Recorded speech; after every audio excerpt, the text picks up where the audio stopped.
Malampusong na rescue sa mga personahe sa Philippine Coast Guard ang unom ka mga pasahero nga sakay sa bangkang dimotor nga naila sa tawag nga Jungkong nga naguba og nalunod taliwala sa kadagatan sa Isla Pandak sa munisipyo sa Haji Mutamad sa probinsya sa Basilan.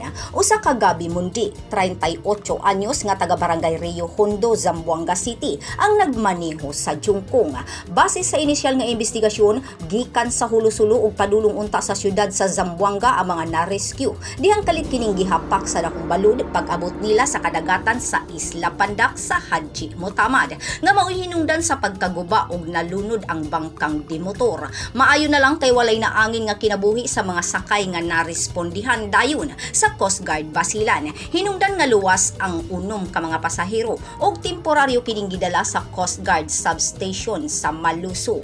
Grace Alpunaba, Newsline Philippines, Basilan Province. Stay safe